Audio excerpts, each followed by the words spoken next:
দাও মা সাজায়ে দাও মা গোপাল লয়ে কোঠে যাব সাজায়ে দাও মা কোঠে দাও সাজায়ে দাও মা গোপাল লয়ে কোঠে যাব সাজায়ে দাও মা কোঠে যাব সাজায়ে দাও মা সাজিয়ে দাও গোপালকে নিয়ে কোঠে যাব সখী বলরামের বাণী মূলচ্ছিত নন্দরানী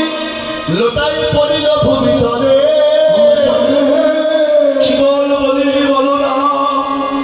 আমার মনে যাবে ঘনশ্যাম ভাসে রানী নয়নের জ্ঞানে বলো না আমি প্রাণ থাকতে গোপাল দেব না রে প্রাণ থাকতে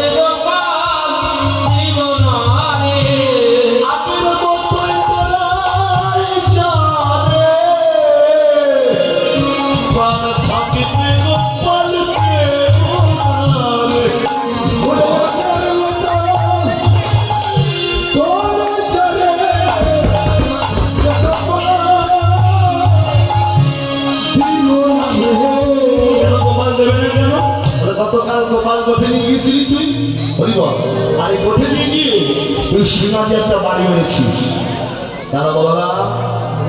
ভাই কানাইয়ের দিকে তাকিয়ে বলছে কানাই না হয় খেলার ছলে একটা বাড়ি মেরেছিলাম তোর কি খুব ব্যথা লেগেছিল কানাই রে একবার মনে করে দেখতো কানাই সেই ক্রেতা যুগের কথা যেদিন আমি তোর ছোট ভাই লক্ষণ ছিলাম আর তুই ছিলি আমার দাদা রাম যেদিন রাবণ তোকে শক্তিশালী বাণ মেরেছিল সেই দিন তোকে নয় আমাকে নয় তোকে মেরেছিল যাতে তোর কোমল অঙ্গে আঘাত না লাগে তার জন্য নিজের বক্ষ পেতে দিয়েছিলাম ও ভাই কানাই রে মনে করে দেখতো কানাই সেই ব্যথার সেই ব্যথা তোর কালকে বেশি লেগেছে তোর সেই ব্যথার সেই ব্যথা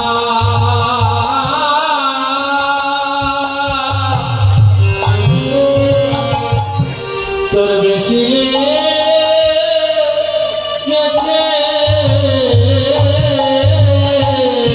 ওরে ব্যথার সেই বেশি ব্যথা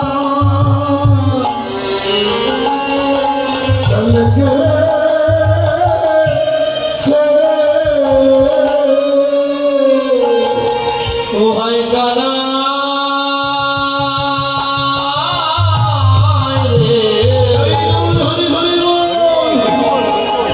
সে বেতার সে ব্যথা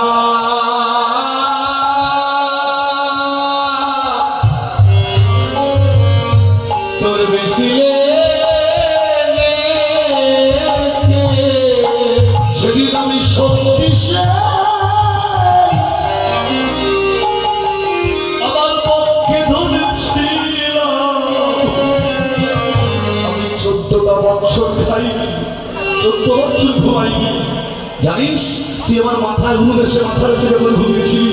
ঘুষ বলেছিল লক্ষণ তুমি গুরু সরিয়ে দাও আমি প্রস্ফুটিত হতে চাই আমি বলেছিলাম আমার দাদার ঘুম ভেঙে যাবে যদি ভেদ করে উঠতে হয় আবার গুরু ভেদ করে উঠো সতর্কনা কানাই রে সেই যে যত যন্ত্রণা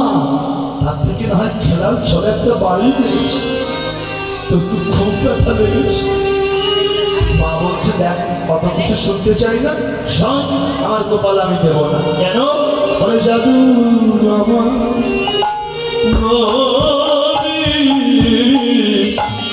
নবীন রাখাল ও বলো রাম জাদু আমার আধারে নবীন রাখাল ও বলো রাম সাধন করে ও পেয়েছি ও বলো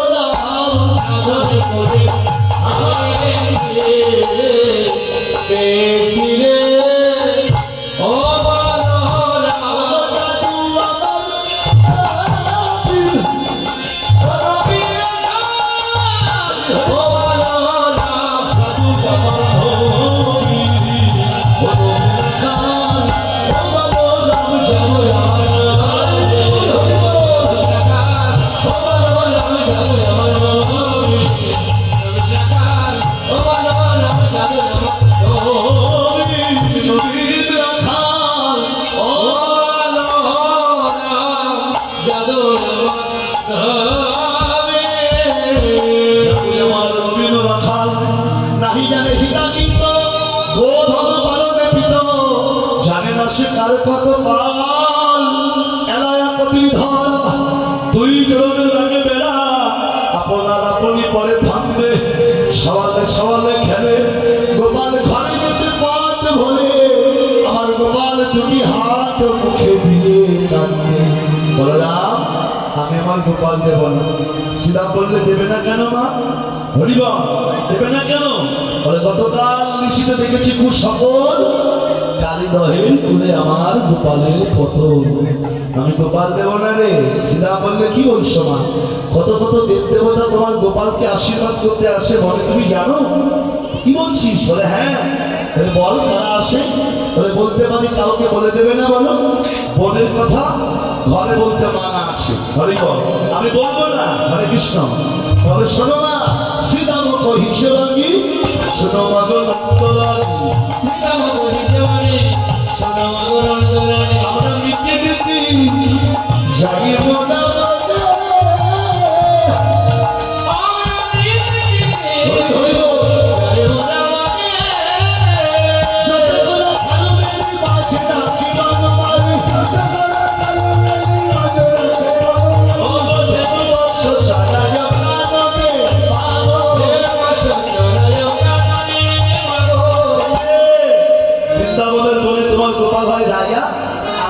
তারপরে জানো তো তোমার গোপাল শীতল তো ছায় বসে বসে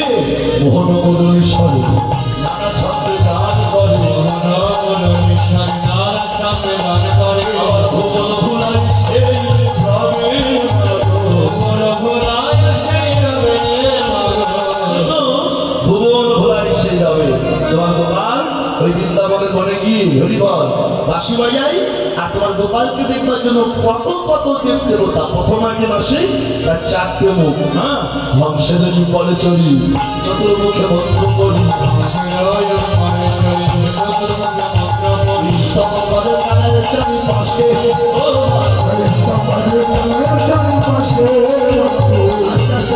তোমার গোপালের চরণে এসে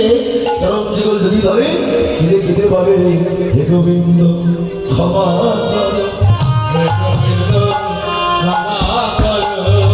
হে গোবিন্দ ক্ষমা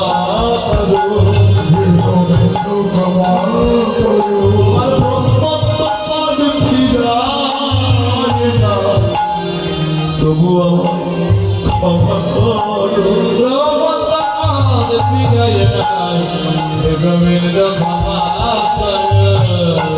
চাই কেন গোবিন্দের ধেনু বৎস আর রাখালদেরকে গৌরী বল হরে কৃষ্ণ ধেনু বৎস রাখালদেরকে নিয়ে রাধে গৌরী বল চুরি করে নিয়ে পাহাড়ের গুহায় লুকিয়ে রেখে দিয়েছি দিয়েছিলেন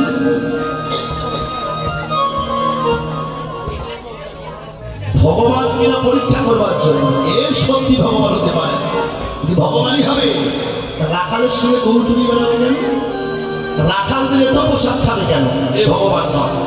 এই পরীক্ষা করতে গিয়ে অপরাধ করলেন ব্রহ্মা ভগবান বললে ব্রহ্মা তোমার ক্ষমা হবে না শাস্তি তোমাকে পেতেই হবে কি শাস্তি ব্রহ্মকুল ছেড়ে তোমাকে নরকুলে জন্ম নিতে হবে জন্ম নেবে তুমি ব্রাহ্মণের ঘরে পালিত হবে যমনের ঘরে মুসলমানের ঘরে সেই দিন তোমার নাম হবে জবর হরিদাস যারা গেছেন আমাদের যশোর জেলার বেনাপুর পাটবাড়ি হরিবল হরিদাস ঠাকুরের আশ্রম যেখানে বসে বসে 3 লক্ষ হরিনামের সংখ্যা পূরণ করতেন সেখানে একটা মাধবীলতা গাছ ছিল সেই গাছটি আজও পর্যন্ত কালের সাক্ষী হয়ে বেঁচে আছে মাথা উঁচু করে দাঁড়িয়ে আছে যদি কখনো যান ওই পথ দিয়ে তো অনেক সময় ভারতে যান বেনাপোল বর্ডার দিয়ে হরিবল 5 মিনিট লাগে এতে গেলে হরে কৃষ্ণ এই নিবেদন করবো আপনাদের কাছে যদি কখনো যান পূর্ণ তীর্থধাম হরিদাস ঠাকুরের আশ্রম দর্শন করে আসবে হরিবল ভগবান বললেন মা আমি তোমায় ক্ষমা করবো প্রতিদিন অদ্বৈত তোমাকে শান্তি করে নিয়ে এসে আমার সঙ্গে তোমার যদি মিলন করিয়ে দেবে সেদিন তোমার অপরাধে ক্ষমা হবে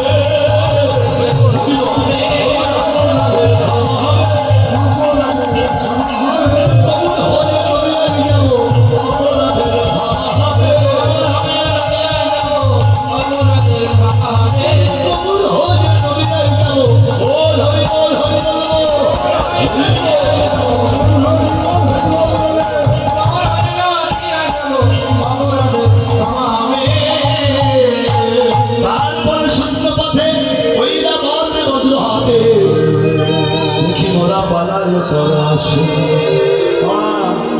গোপাল উঠে যাবে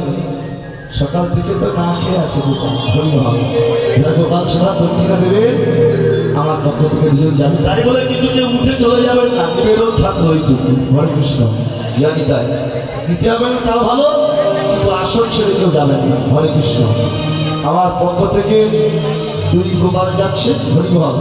সীতানাথ আর ভোলানাথ হরে কৃষ্ণ হ্যাঁ রাধে রাধে যারা দেবেন বসুন উঠতে হবে না